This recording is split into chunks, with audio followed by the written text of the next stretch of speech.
तंत्र मंत्र जंत्र पुणी थरे ओडिशा रे अंधविश्वास अंध गळीरु आसुछि एभली एक कहानी जहाँ शुणिले आपणक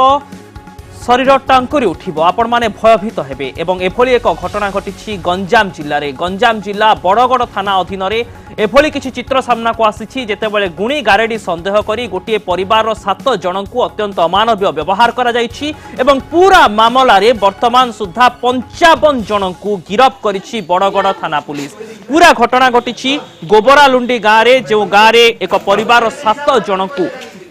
गाँ लोके गुणी गारेडी संदेह करी मानसिक शारीरिक निर्यातना देइथिले एमिति कि तांको विष्ठा खाइबा पई मध्य बाध्य करा जाइथिला एवं किछि अप्राकृतिक कार्य करिबा पई मध्य तांको बाध्य करा जाइथिला। तांको 5 लाख टंका जरिमाना देबाकू कुहा गला जेतेबेले से से टंका ने असहायता जाहिर कले तापरे तांको ऊपर अकथनीय निर्यातना आरंभ होइथिला एवं परवर्ती समय रे पूरा मामला रे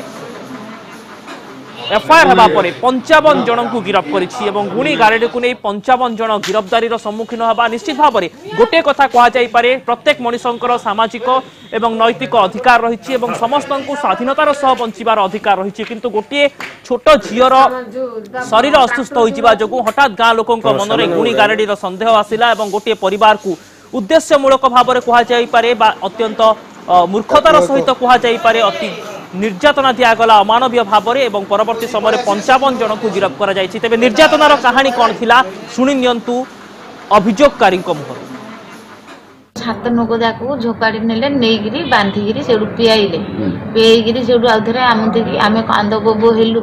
रोडी बोबाली करिकी कांद बोबो जेतोले हेलु हेलाकू तापर आउथरे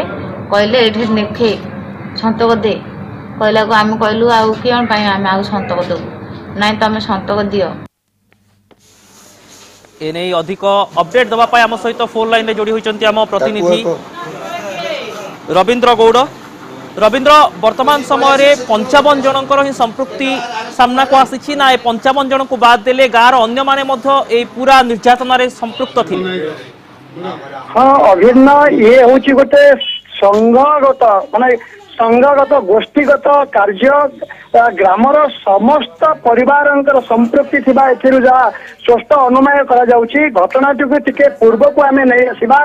ठीक 6 वर्ष पूर्वे जुलाई 3 तारिख 2011 मसीह रे गोबरलुंडी रे खत विद्या बुलाई राधा सामल त्रिवेणी चंद आउ कुमारी गौड़ 3 जन को दोषी साब्यस्त गुणी गारेडी करुवा दोषी साब्यस्त करा जाइथिला। से 3 जन परिवार को गाँव विताड़ित करा जहाँकि आज पर्यंत से माने ना गाँव जमी बाड़ी चाषबास कर घरे रही पार्टी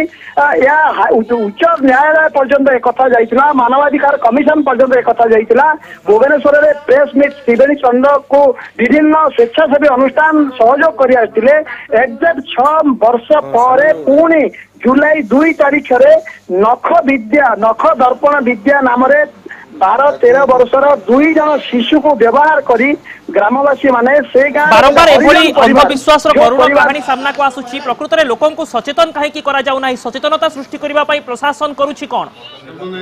हाँ निश्चित भाव कह जापर जो विच हंटिंग एक्ट 2013 जो राज्य सरकार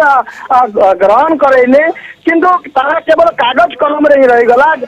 व्यापक मात्रा रे गाँ गहली जो सहरांचल ठू आरंभ करके गाँ गहली जो साधारण लोक